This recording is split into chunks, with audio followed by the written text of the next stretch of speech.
My father passed away suddenly. I didn't even have time to grieve over the untimely farewell. Before the ceremony could even begin, I was summoned to the conference room as the new president and bowed my head. The company my father left behind, Ichino's Kogyo, was small but had built up a certain level of trust within the industry through its solid work. I couldn't let that trust slip away. I visited the site, spoke face to face with the employees, and bowed my head to our business partners. Even with a new president, Ichino's Kogyo would not change. I kept telling them this, desperately trying to reassure them. And the last place I visited was the largest company's business partner. I was shown into the presentation room and waited for a few minutes. The person who showed up was the new president, Shinjo Katsunori, who had also only been in office for 6 months, but his first appearance was completely unexpected. Otaku parts are too expensive. Cut them in half. If you don't like it, cancel the contract.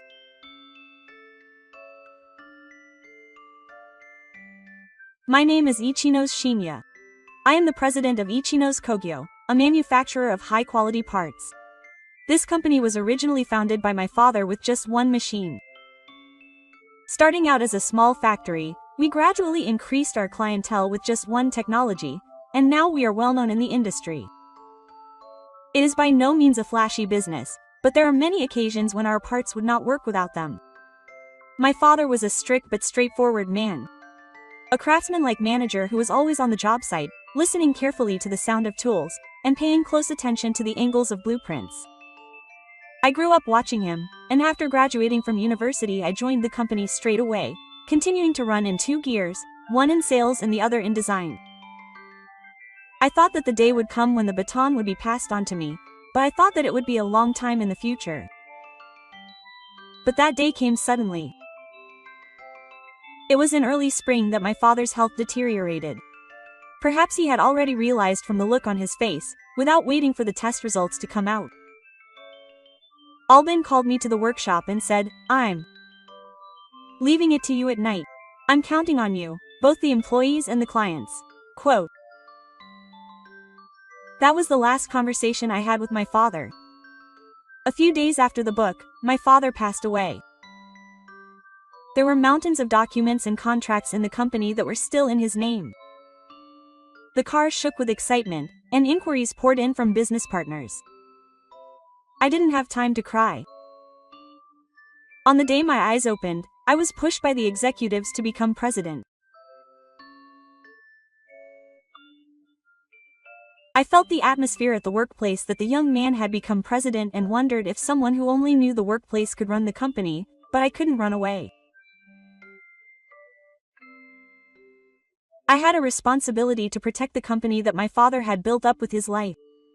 During the day, I visited clients as a sales representative, and at night, I took documents home to check accounting and contracts.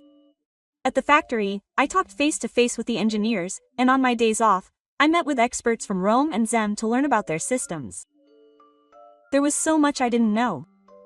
But if I was afraid of embarrassing myself, no one would follow me. In the midst of all this, the trust I valued most was the trust I had with my business partners. The trust my father had built up over the years was not only in his technical skills, but also in his way of interacting with people.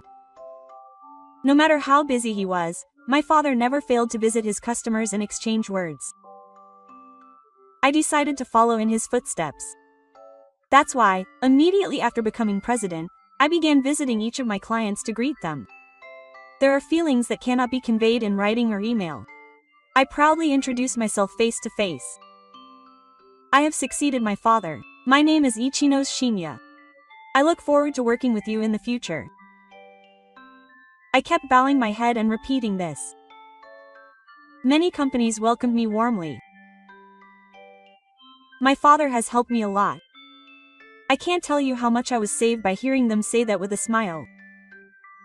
And the last place I visited was Shinsei Jukuchi. It is our largest business partner that uses the most of our parts. My father also put a lot of effort into doing business with this company. Apparently, the president there had recently changed. They must be struggling with the same physical situation. If that's the case, I wanted to treat them with sincerity and continue to walk together. That's what I thought. I had no idea at the time that such words would come back to me. A few minutes after I was led into the room, the door opened. A man sat smugly on a chair made of tiled flooring, not even looking at me. His business card said Katsunori Shinjo, the new president of Shinsei. He had just taken office, just like me. Otaku parts are too expensive. The full-time manager was too lenient. Those were the first words. There was no introduction, no handshake, no greeting. The air was already filled with a piercing coldness before I sat down. Now that I'm the president, I'll close it again. I have no intention of being lenient with my subordinates. I calmly opened my mouth as I sat down in my chair. I explained that the unit price was based on the material system, the difficulty of processing, and the design philosophy, and conveyed the technical rationality. Our parts are designed to meet the standards and durability required for Otoshi's products. Although it costs more, it is designed to reduce the risk of product problems. However, before I could finish my explanation, Shinjo sneered. Don't overcharge me. This is a large company. Other companies can probably make parts like that are in good condition. There are tons of similar factories. I thought it was amazing that he could say that without knowing anything. If it's just about making the shape according to the drawings, anyone can do it. But to maintain and guarantee the system for all rods, every emperor needs know-how, from design to assembly and inspection. The trust he placed in each and every one of those items must have allowed us to have this relationship. Even if others can copy the form, I think it would be difficult to replicate the quality. I am convinced that our design is the best for the main product planning at the head office. Wow, you seem quite confident. Then I will say this. Cut it in half. If you can't accept that, I will cancel all the orders we have placed so far. That tone was not a bargaining game. He even went so far as to say that even the products that were about to be delivered, which were based on the premise of intimidation from the beginning, were irrelevant. My father was doing some shady business. I can't believe he kept charging such high prices. It's hilarious. Something inside me snapped. I didn't want to yell back. I just couldn't keep quiet. I stood up quietly and looked straight ahead. My father was an honest man. I can proudly say that I have delivered quality that is commensurate with the price. There is no reason to continue doing business with him if he insults me and calls it shady. Silence fell. Shinjo ducked in front of me and looked at me, but he continued regardless. We are unable to comply with your request. We will terminate the contract. We will also withdraw from all transactions with group companies. Go bankrupt, second generation. There was no response to those words. I silently bowed and left the room. My steps were quiet, but there was a clear anger and determination in my heart. The days after leaving Wangsuo were spent in a brutal manner. Reorganizing operations in conjunction with the withdrawal, disposing of parts that were being prepared for delivery, notifying and responding to group companies, all were difficult decisions, but I had no hesitation. But the reality was harsh. The scale of the business we had lost was large. Transactions with that group accounted for approximately 30% of Ichis Kogyo's total sales. We tried to minimize the impact on our employees as much as possible, but the idle time at the factory and excess materials increased day by day. I couldn't help but sigh as I stared at the accounts in the office at night. I wasn't wrong. I believed so. But was this the right thing to do? Somewhere in my heart, an unanswerable question smoldered. It was at that moment. A phone call came in. The other party was a representative of a major manufacturer. We had only exchanged business cards at previous exhibitions and industry technical workshops, so we had not consulted directly. However, his voice was clear in his intentions.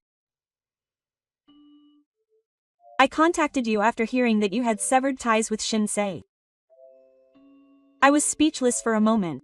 What he said next was even more surprising.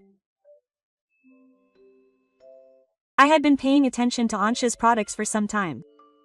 We believe that the reason they have maintained their #1 position in the industry is because of Ansha's components. If you would consider working with us in the future, we would be happy to discuss the details. Even after hanging up the phone, my hands, which had been at my sides, did not move for a while. A wave of surprise and unease crossed my mind. A meeting was scheduled for the following day, and the representative, his superior, and the technical manager were also present. There, we had a detailed discussion about the product's uses and desired specifications, but what left the biggest impression was a comment from the technical manager. It is rare to find a manufacturer like Ansha that seriously considers the system, quality, and the background to the specifications. To be honest, I had a lot of concerns about my previous suppliers, so I am grateful to be able to talk to them directly like this. The moment I heard those words, I felt the cage of anxiety deep in my chest dissipate. Of course, it takes time to realize trust. It's not over just because a contract is signed. But I finally realized that taking that first step back then wasn't a mistake. There was a company that was giving me support. The words that slipped out quietly melted into the office air. They weren't directed at anyone in particular, but rather a kind of confirmation that settled within me. What my father had built up was certainly still there. It was my responsibility now to protect it and further expand it. The electronic file of the new contract was open on the computer screen. It certainly showed a path to the future. At that time, there was unimaginable chaos at Shinsei Heavy Industries. The production site was calm on the surface, but just a few days later, abnormalities began to occur one after another. Control system malfunctions, unexpected damage during durability tests, increased defect rates, and warning lights came on everywhere, causing work to be halted. The cause was clear. The core manufacturing department, which was responsible for a large portion of the high-precision parts products delivered by Ichino's Industries, had been replaced with a different part. A substitute from overseas was urgently procured in order to cut costs. Although it looked similar, the dimensional errors in material quality were different, and it was a precision product that could lose its overall control balance with even the slightest thermal deformation. Without being informed of this, assembly proceeded as usual on site, and the product was eventually released on the market. However, the results were disastrous. The crisis that occurred immediately after it started operating escalated, and customers were forced to request an emergency shutdown. The number of self-reports of abnormal shutdowns and loss of control of important equipment began to increase. Some products were voluntarily recalled, and deliveries were completely halted. The stock price fell day after day, and concerns and disappointment were expressed by business partners. The confusion spread further as similar parts were used in each of the group companies. Materials piled up, the emperor stopped, and all delivery deadlines were met. It was reported by industry insiders as a new star with heavy-duty quality equipment, and its very credibility began to waver. The people in charge at each factory were busy answering the phone and taking measures, and they were crowded into the conference room with exhausted faces. The owner of a manufacturing company at one of the factories spoke up. "Why did you remove this part?" There was no explanation of any design changes. The technical management team leader replied. There was no official notification from the head office. Only the product list had been updated, and no details had been shared with the field. Amidst the questions and irritation flying around, Shinjo, who was in the quality control room at the head office, was looking through a mountain of reports, his face turning pale. Product complaints, shipment suspensions, the decline in the founding rate of each group company, all had the same root cause: the termination of the contract.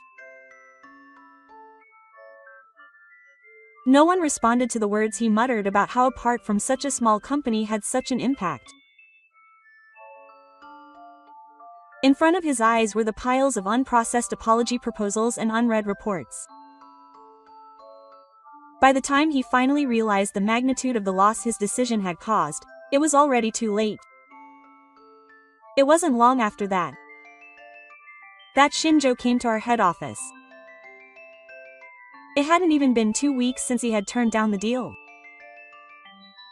He was dressed politely in a suit and tie, but his steps were tinged with irritation. After introducing himself to the receptionist, he was led into the explanation room in tense silence. I had already been notified of my arrival and was seated. The door opened. Without looking at me, Shinjo said the first thing he said. "I'll renew your contract. Even if it's for the original amount." His voice lacked the composure it once had. But his condescending tone was still there. "It'll be good for our record, and you probably haven't had any big projects yet. It shouldn't be a bad deal for either of us." I responded calmly without looking away. "We've already decided on a new contract partner." At that moment, Shinjo's eyebrows shot up in surprise. "What?" The other party highly valued our long-standing contract with Ansha, and the deal was officially settled. "So there's no need for a contract." Silence. After a few seconds, Shinjo bit his lip and tossed the paper bag to the side of the sofa. "Wait a minute. That's not good. Please. That was a bad move. I was wrong. I was in a hurry at the time. I wanted to see some cost-cutting results right after we got to the parking lot, so I rushed the process." He continued, his tone gradually lowering, without even sitting down, and standing there looking down at me.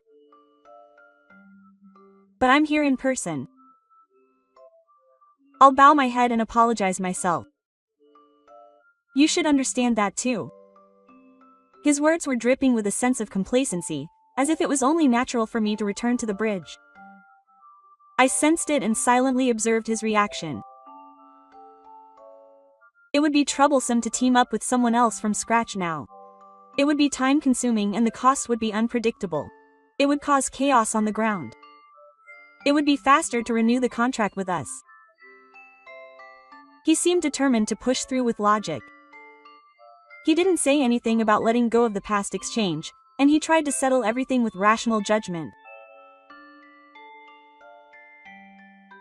I opened my mouth, then closed it again. It was too soon. I shouldn't have made my decision at this stage. It's not too late to wait until I find out what this man really has to say and how far he's willing to go. Please. His voice finally sank a little. But it was only his voice that was sank. His eyes were fixed on me. I quietly opened my mouth. Why didn't you say that in the beginning? Maybe something could have been done if you had made that offer that day. Huh? You unilaterally terminated the contract. Without consulting us at all. You just became president and want results. Is that why you dismissed our efforts? No, that's not right. At that time, you really made the decision yourself and said it yourself, but now you're saying it's different. Shinjo was at a loss for words and bit his lip. I'm sorry. I'm really sorry. But now we both need each other. Isn't that right? I just need you. We're already in talks with another business partner. No matter what your circumstances are, We have no right to be manipulated by them. For a moment, that overbearing look returned to you. But he quickly clenched his teeth and suppressed it. I know. It's all my fault. I got carried away. I was too dependent on you. Everything was going well, so I took it for granted. But that contract was our lifeline. I realized it after you passed away. So, please give me another chance. His voice was shaking. His knees were about to give out. But my gaze doesn't waver. You took trust for granted. And it was only after you lost it that you finally realized your housework, but it was too late. You only acted humble when you had no other choice and your position was in jeopardy. I can't trust you with that attitude. I can't trust anyone more with someone like that. Don't mess with me. A shout echoed through Oshwemu. Joe slammed the table with both hands and shook his shoulders as he shouted. The company will go bankrupt. Do you really understand? If you refuse, our company is finished. I'll lose my job too. Everyone, including the employees and the site, will be lost on the road. That's too much. I stood up and slowly turned my back. I left a few words quietly as I headed toward the door. But this is the price I have to pay for what you did in the first place. Wait. President Ichis, you're the only one I have. Please, please, come back. A tearful voice echoed behind me. But I didn't turn around. He opened the door heavily and quietly, and left Oshwemu behind. Joe had lost everything. Abandoned by the business partners he had cut off on his own judgment, the supply of his main product was halted. The trustees that had been pushed forward with Shinjo's signature were not even operational, and a mountain of inventory accumulated as non-performing assets. He was held responsible and forced out of his position as president. No one in the car changed. Even his former subordinates said with bearded eyes, if you had consulted with the site, this would not have happened.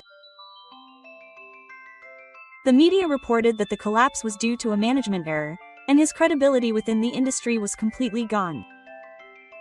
One after another, his former business partners left, and the bank cut off Yuji.